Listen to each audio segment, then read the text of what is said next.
Vous écoutez Radio Shalom sur le 94.8 FM. 94.8 FM. Forum consacré ce soir à l'attentat, aux 2 attentats de Jérusalem. Vous pouvez nous appeler au 01 43 36 04 06 pour donner votre avis. 01 43 36 04 06. Nous sommes en ligne à Jérusalem avec Emmanuel. Bonsoir Emmanuel. Bonsoir Bernard. Emmanuel, je vous ai demandé d'introduire notre conversation de ce soir parce que vous étiez sur les lieux de l'attentat ce matin. Ce matin, vous allez poser vos enfants à l'école.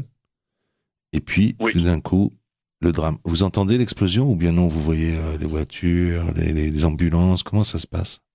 Alors, je vais vous raconter les faits avec 2 angles de vue différents. Celui d'un père qui accompagne son fils, ses enfants, en l'occurrence à la yeshiva, et celui de mon fils, en fait, qui a échappé à l'attentat Baruch Hashem à 1 minute près. Donc celui d'un père, en fait, je dépose mes enfants comme tous les jours.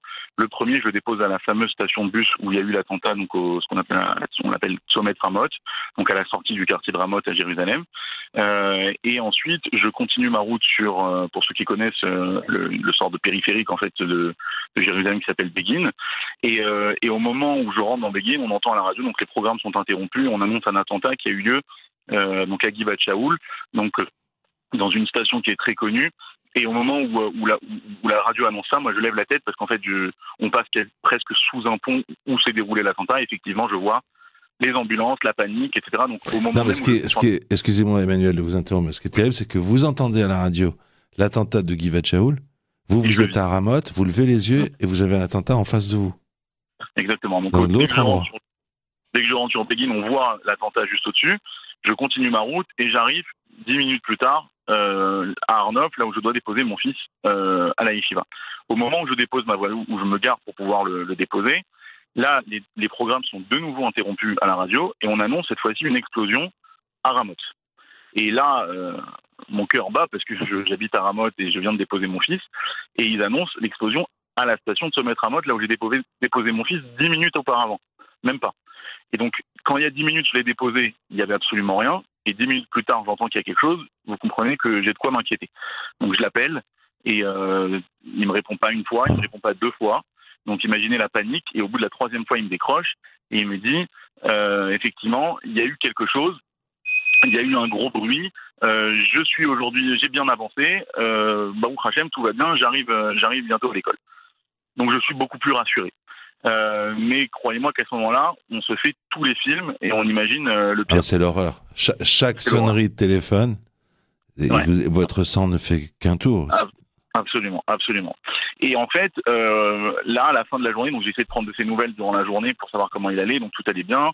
Et donc je suis parti le récupérer ce soir, parce que je voulais absolument, évidemment, le voir rapidement et entendre un petit peu sa version des faits, comment ça s'est passé. Et là, c'était encore plus inquiétant que ce que je croyais, puisque il me raconte la chose suivante, puisque donc je le dépose. Donc comme tous les matins, et à ce moment-là, il rencontre un ami à lui, un copain à lui avec qui il doit aller à la yeshiva avec lui, au même endroit, et son ami lui dit, regarde, au lieu de prendre ce bus-là, parce que mon fils voulait prendre un premier bus qui passait, il lui dit, au lieu de prendre ce bus-là, viens, on prend le prochain, parce que ça nous permet de gagner du temps et on évite de marcher quand on arrive sur place, il nous rapproche davantage de la yeshiva. Mon fils lui dit, non, c'est dommage, ce bus est libre, il y a pas grand monde, viens, on y va, on s'en fiche, on marchera 3 minutes de plus. Et l'autre insiste, et ainsi de suite, sauf que contre toute logique, puisqu'un enfant de cet âge, il a 14 ans, il a 13 ans, il aurait voulu faire la route avec son ami, il dit non, ok, je vais y aller tout seul, au moins je serai plus à l'aise dans le bus. Et il prend ce bus-là. Et au moment où le bus démarre, 500 mètres plus loin, et là il entend le boom, il me dit l'autobus a bougé, a tremblé. Et il entend le boom, et donc il est pris un petit peu de panique, mais il comprend qu'il vient de vivre quelque chose d'assez extraordinaire. Évidemment, il se fait du souci pour son ami. Et donc là, l'histoire qu'il m'a racontée par la suite, c'est que son ami a effectivement attendu le bus juste après, donc le fameux 67 qui a explosé, dont la bombe a explosé juste à côté. Et il attendait le bus, et le bus étant bondé, il essayait de pénétrer dans le bus, et à ce moment-là, la bombe a explosé, et l'enfant a été projeté 2 mètres plus loin. En l'occurrence, son papa est ambulancier, il reçoit l'alerte sur son téléphone, et donc il fait demi-tour immédiatement, il arrive en 1 minute ou 2 sur les lieux, et il prend la route à contresens et il voit son fils donc de l'autre côté de la rue en lui faisant un signe ne bouge pas, craignant des impacts de clous, de vis, etc. Et il va le ramasser, il s'occupe de lui et voyant que son fils allait relativement bien, il s'est occupé apparemment d'une autre personne qui pour le coup avait reçu des éclats au niveau du cou. Ce que m'a raconté mon fils qui était encore plus terrifiant, je vous parle avec beaucoup d'émotion. Mais bien sûr. Et vous qui êtes croyant, Emmanuel, vous vous dites, c'est un miracle. Parce que normalement, la logique, c'était qu'il restait avec le copain. Non seulement il était censé avec le copain. Ils discutent entre eux, ils disent, non, prends pas ce bus, reste ici. Bon, bah. Et alors, pour une raison totalement étrange, il a quel âge? Il a 13 ans. Il a 13 ans, il dit, non, mais moi, je prends quand même le bus tout seul. Tout seul, ça n'existe pas. Exactement. Et tout d'un coup, il se retourne et son copain est projeté à 2 mètres. Enfin bon, il le voit pas parce que c'est à 500 mètres, mais le bus tremble. Et le bus que mon fils a pris, donc 500 mètres plus loin, imaginez l'impact, puisque 500 mètres plus loin, il a ressenti l'explosion. Ça devait être assez fort.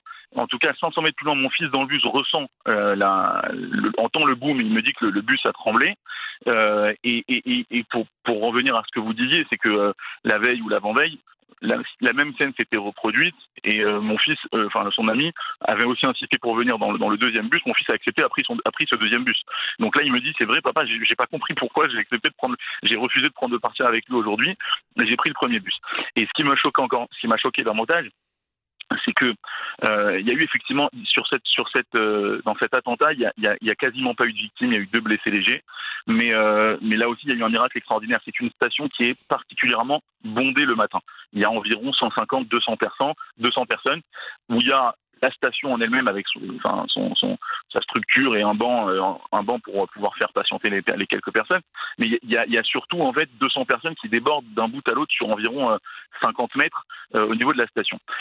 Et en général, et c'est comme ça tous les jours, la plupart des gens se concentrent un petit peu sur à l'arrière, si vous voulez, de la station, vers la fin de la station, parce que les bus s'enchaînent et s'enfilent les uns derrière les autres. Il faut monter dedans le plus vite possible, je vois très bien. Et donc ils préfèrent rester en fait à l'arrière pour pas le rater. D'avoir leur bus. Exactement. Et en l'occurrence, la bombe était soigneusement posée dans une sorte de buisson juste à côté, donc derrière la station, exactement à l'arrière, là où en général il y a toute la concentration de personnes. Sauf qu'aujourd'hui, non seulement mon fils m'a dit à l'endroit précisément où il y a la bombe, là où dans le fameux buisson, il m'a dit comme je le dépose et qu'il est toujours un petit peu en retard, donc il termine d'arranger sa chemise ou de lasser ses lacets. Une fois qu'il arrive sur place à la station, il me dit c'est toujours là-bas où je me mets tranquillement et je finis de lasser mes lacets, etc. Et donc là aujourd'hui c'est exactement là-bas que ça s'est passé et que la troupe, le monde n'était pas à l'arrière, mais cette fois-ci ils étaient tous devant. Pourquoi ? Parce qu'il n'y avait pas eu de bus qui était encore arrivé. Donc tout le monde s'est plutôt massé devant. Et ce qui fait que quand la bombe a explosé, grâce à Dieu, elle a pas fait plus de dégâts que ça. Mais vous vous sentez totalement vidé là ? Vidé, en même temps extrêmement reconnaissant. C'est quelque chose, vous savez, moi j'ai fait l'Alia il y a 9 ans. C'est des situations que, en tant que Olim Hadashim, en tant que nouvel immigrant en Israël, parce qu'on est considéré encore comme nouvel immigrant pendant les 10 premières années, c'est pas le genre de situation que nous avions vécu. Les Israéliens ont tous eu dans leur famille un membre qui a été blessé ou perdu dans un attentat ou sur le front à l'armée, etc. Nous, grâce à Dieu, on a été un petit peu épargnés de tout ça, d'autant plus que sur ces 10 dernières années, on n'a pas connu une intifada majeure ou un événement majeur en matière de sécurité. Donc on n'a pas connu ce stress et cette angoisse en fait je me rappelais, je venais en vacances en Israël, on avait toujours cette petite crainte pendant la période d'intifada, mais on l'a pas vécu en tant qu'habitant. Et là, on a compris ce que c'était, puisque moi, en fait, si vous voulez, au moment où j'ai fait demi-tour, après avoir déposé mon deuxième fils, j'ai fait demi-tour et je suis revenu automatiquement sur les lieux du deuxième attentat, donc à Ramoth. Et donc j'étais sur la voie d'en face, et je voyais qu'en l'espace de 7 minutes ou après l'attentat, donc j'étais sur place, j'ai même filmé ce que je pouvais avec mon téléphone qui était accroché à la voiture. C'est impressionnant de voir le mode de vie des Israéliens. En 7 minutes, il y avait sur place les forces d'élite qui étaient là avec des mitraillettes, ils étaient cagoulés et ils cherchaient partout le terroriste parce qu'on ne savait pas où il était, jusqu'à dans la journée et jusqu'à aujourd'hui. Je ne sais même pas vraiment si on trouvait. Il paraît qu'il il l'aurait trouvé dans le quartier, mais je ne sais pas si c'est vrai. En tout cas, les forces d'élite étaient sur place. Il y avait les chiens renifleurs qui cherchaient dans les buissons d'autres engins ou d'autres armes. Il y avait des policiers qui étaient à cheval. C'était incroyable. C'était une armée qui était déployée en l'espace de 5 minutes. Évidemment, les ambulances, les Khoudat Salah, Magen David Adom, enfin, c'était incroyable. Et ça, c'est le mode de vie des Israéliens qui vivent dans l'urgence, qui vivent ce genre de situation depuis maintenant de très nombreuses dizaines d'années. Et c'est toujours un choc pour chacun. Il n'y a pas d'habitude. On peut être habitué, mais on est toujours choqué. Et là, en l'occurrence, voilà, on est tous meurtris de voir ce jeune de 16 ans qui a été enterré aujourd'hui, et ça nous déchire le cœur à tous, parce que ce pauvre enfant, il voulait pas partir ce matin. Il était fatigué, et finalement il oui, c'est le contraire. Ouais, il est parti et voilà. Ouais. Quand le téléphone sonne et qu'après vous avez votre fils au téléphone, c'est comme s'il renaît, non? C'est comme si pour vous c'est le jour de sa naissance. Ouais, c'est le plus grand soulagement, surtout. Peut-être le soulagement, il aurait été plus pour ma femme qui l'a mise au monde. Mais effectivement, c'est un très grand soulagement. J'ai appelé ma femme immédiatement après. J'ai préféré faire les choses dans cet ordre-là. Ne pas l'appeler pour lui demander, pour lui indiquer, pour la prévenir de l'attentat, mais plutôt d'abord pour lui dire que tout le monde allait bien. Et donc voilà, effectivement, ouais, on est bien sûr rassuré. Et vous savez, il y a un sentiment malheureusement humain, où même si d'autres de nos frères, d'autres enfants, oui, d'autres personnes ont été touchés, on a ce sentiment de dire le nôtre a quand même été épargné. Mais une fois que grâce à Dieu, on sait que les nôtres sont protégés, sont épargnés, sont sains et saufs, alors c'est là où renaît, si vous voulez, le sentiment, cette fois-ci le bon sentiment humain et juif, d'avoir cette peine et cette non, mais même penser non, pourquoi? Même d'abord c'est son fils. Non, pourquoi? Ouais. Pourquoi après? Non, d'abord son fils. Vous savez d'ailleurs oui. Je vais pas vous dire après ce que vous venez de dire, j'ai aucune leçon à vous donner, Chas v'shalom, mais vous savez que l'ambulancier qui va faire son métier d'ambulancier dans une situation de catastrophe et qui apprend sur le chemin que c'est de son fils dont il doit s'occuper, alors lui, il faudrait aussi l'entendre. Hein. C'est le père du copain de mon fils. Et demandez-lui s'il veut parler à la radio, Emmanuel. Ouais, je pourrais éventuellement. C'est un Israël. Ouais. Emmanuel, on vous souhaite une soirée apaisée, si c'est possible. Ouais. On va remercier mon Dieu de tous ces miracles. Amen. Vous avez raison. C'est quand même extraordinaire. Et se reconstruire. Ouais. En famille. Merci Emmanuel pour ce témoignage. Bonsoir à vous à Jérusalem. Oui, au revoir.